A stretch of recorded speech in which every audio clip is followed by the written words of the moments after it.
Welcome back. So our first conversation today is focused on the oil sector with specific, look at the policy of the federal government, the Naira-for-crude policy, for which clarification was provided just days ago by the NNPCL, that this policy with Dangote refinery was for a particular period and is now being reviewed. And of course, we know that it's been lauded as having, stabilized the value of the naira against the dollar, and of course the petrol price.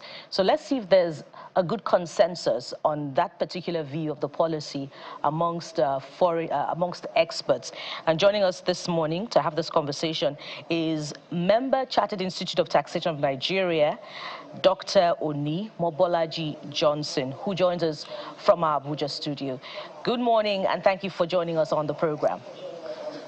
Good morning, and thank you for having me. Thank you so much, sir. So let's start with the setting out already. There are views that the Naira-for-crude policy has indeed stabilized the foreign exchange, the value of the naira to the dollar, and brought down, stabilized pretty much the price of premium motor spirit, particularly in the last couple of months. I wonder if you agree with that, and if the stability that we have even witnessed in the pump price of petrol is as a result, rather, of the falling price of crude oil in the international market. Okay, thank you.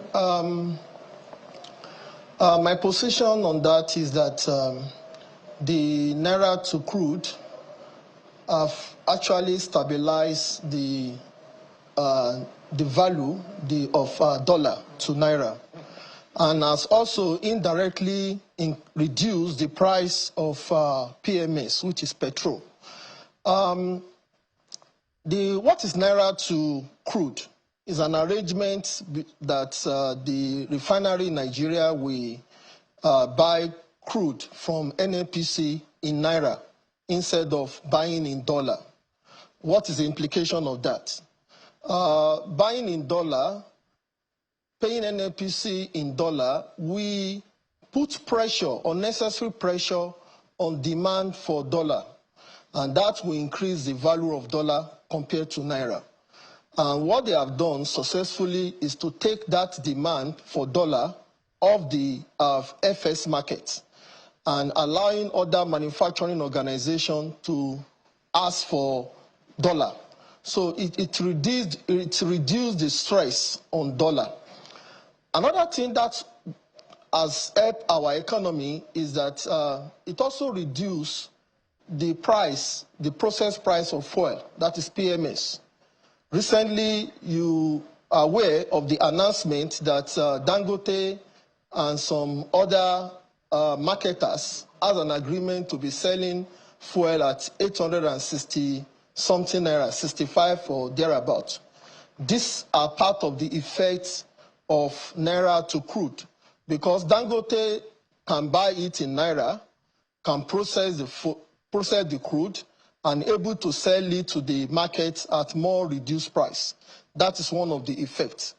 But this agreement with NNPC was signed October last year and supposed to have a 6-month period that is ending this month, March 2025. And then it's very unfortunate because the media have it that it was suspended. And then the agreement by default is supposed to end for review at the end of this month.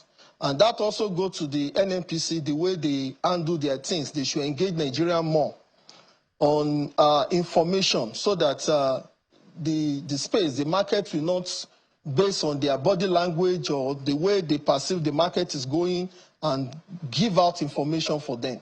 So it's a very welcome development. I want to let you know that before now, Dangote do import crude oil. And what are the cost layer of importing crude oil? It will go to the market to buy dollar.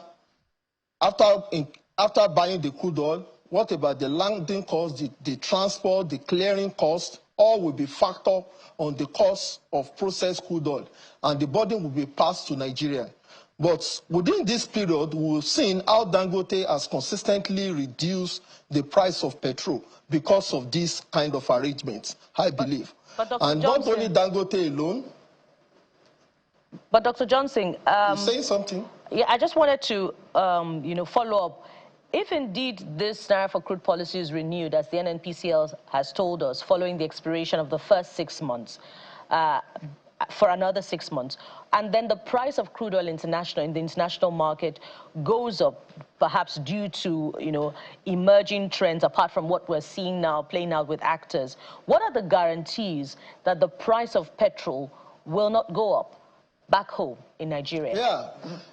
You see, one of the silent, important thing we need to look for in that agreement, the agreement says subject to availability. Presently, the burning crude is selling in the international market at 73 point something per barrel. And then there is tendency, just like you said, that it can go up. But another good thing you also have to look at is presently Nigeria is producing above the OPEC quota. As at last month, they have 70,000 barrels per day over the OPEC quota. I think what we need to do is, while we want to export as many as possible, we should drill more. Government should provide security along the exploration process, so we can export as much as we want for export markets.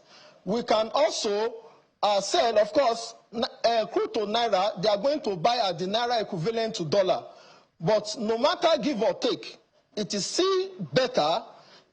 It is still it will reduce the cost for the refinery if we are still having the kind of agreement, irrespective of increase in the value of crude oil in the international market. We still have some form of advantages. Indirectly, it will reduce the demand for dollar, that which cannot take out. It will reduce the demand for dollar. And if we have our exchange rate being reduced, you can see it. Presently, we have Naira is appreciating and getting a very good value at the FS market. So it will reduce. We should focus that. Not, of course, it will also increase the price of the fuel, because it's a force of demand and supply. What the refinery buy, that's what they are going to sell. Right. So if the price increase at the international market, the price of fuel will be reduced. But one benefit that we cannot take out of it is that it will reduce the demand for dollar. But on the flip side, that is what we should concentrate on. On the flip side, so we get a good balance. Yes, there may be reduced demand for dollars, at least from the refineries side, to try to purchase Nigerian crude, that is. A lot of them still import crude from outside, so they still seek dollar, by the way, to import that, right? So it's maybe a little bit of reduction for them, or maybe consequential enough, but that's on the one hand. But a bit I want you to also speak to is the fact that for Nigeria now, that much crude that they are selling for Naira means they are not getting, or the government is not getting dollars, the much needed dollars you get in government coffers, which of course we know how that can also improve the value of the Naira and increase supply, right? So you're looking at the demand bit, which some will say may not be consequential enough. But what about the fact that it is also affecting the dollars that Nigeria gets from its crude oil? It's meant to be some sort of export, right? An export in your balance of trade. You're meant to get the dollars and reduce, a lot of dollars chasing Naira instead of Naira just still chasing Naira. So in the terms of supply, don't you think that also is some sort of a downer in this conversation? Thank you, because NAPC, Nigeria need to earn dollar in order to stabilize its economy.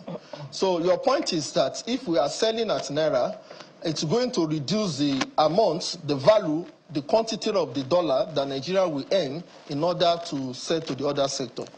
Please don't forget that Nigeria is a member of OPEC, and the best way we can sustain this, like I've said, is the trend we're already seeing in the market.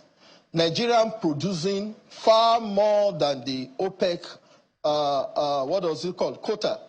And presently, like I said, last month, we have about 70,000 metric barrel per day that exceed. So what my own view is that if we supply more sufficiently to the international market, and you also need to remember too that the supply and demand is also at the international level. Those are also the forces that play out. If international markets supply more crude to the international, Nigeria supply more crude, or all the members of OPEC supply more crude to international market, it will also affect the price of the crude at international market. It will reduce the number of dollars that Nigerian is expecting to receive at international market.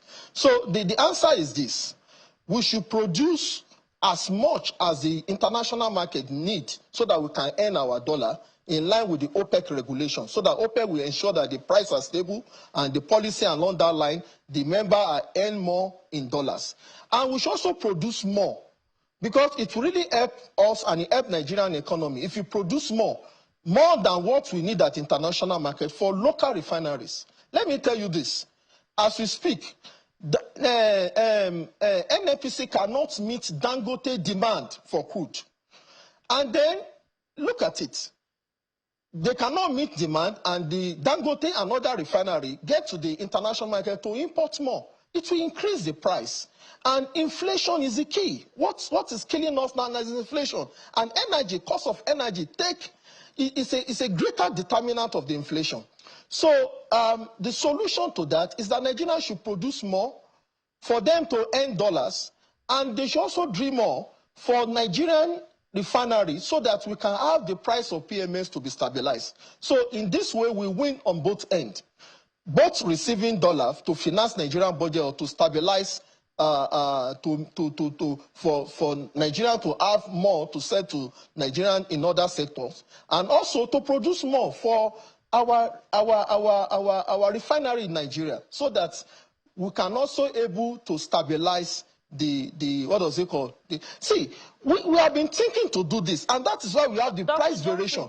You will hear NNPC is selling fuel at a certain price, and this other marketer is selling at a certain price. This is it. We cannot say because we want to make money, Nigerians want to make money and suffer many Nigerians. It's a loop-sided policy. So my point is, they should produce more. And good enough, we already been seeing the trend. Last month, they exceed the OPEC quota by 75,000 barrels per day.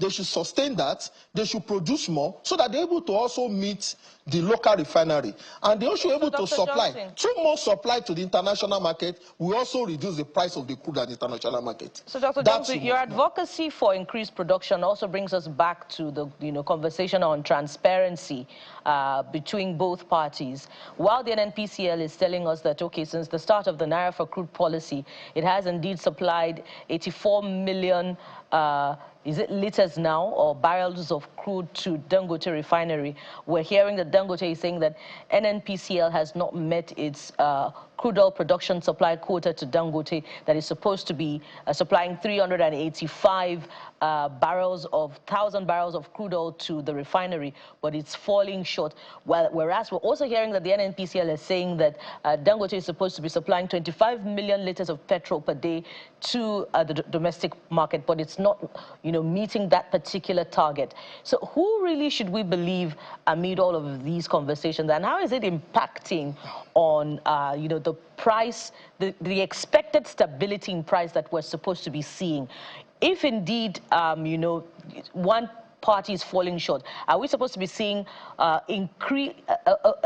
more reduction in the pump price of petrol than we're seeing now?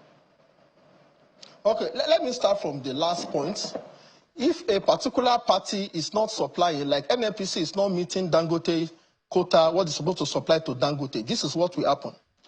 The difference of what they need to meet, Dangote will need to import that at the international market. And we have a reduction price that they buy at Naira on one hand, and then we have the hybrid price that has to do with the logistics, shipping, landing costs, clearing costs to the Dangote refinery. So we have the hybrid of the price, and then the selling price will be on the average of the cost of the one they import and the one they get locally. Now, from between October to now, the information we have there is that NNPC claimed that they have supplied Dangote over 48 million barrels. And then the other refinery, the total number of barrels they have supplied for crude to Naira is about 84 million barrels or thereabouts. You see, that's why I'm saying this. One of the problems of the NNPC is that they have to engage Nigerians. They have to be very open. And that is what this government has not been able to get NNPC to do. There's a lot of... NNPC will not speak. You know, it was on the social media before Shoneye, the spokesperson, now referred to that. NNPC is supposed to be giving Nigerian information. There should be a clear information of the number of crude the NNPC export per day, how they sell it, the number that go into the federation account that go into that they make for Nigeria, the number of crude they supply to local refinery, until we have this kind of engagement. The policy they enter into with local refinery, the benefit of the policy, the impact of the policy on Nigerian economy, NNPC need to engage more. And in engaging more, they need to come clear, because whatsoever you say, the people have to go and fact check and really hold you responsible on that. They should not shy away from this. See, that is also an issue, but and they also need to come clear. So if because they are unable to meet up to what they should supply to the local refinery, of course, it will affect, they are going to have a marginal increase in the cost of PMS that the Nigerians are buying. Yeah. Thank you.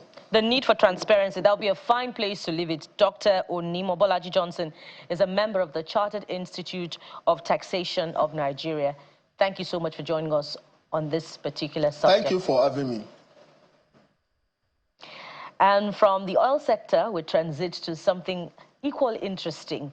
We'll be talking with a woman that is breaking barriers in not just one field, in many fields. So stay with us, we'll be right back.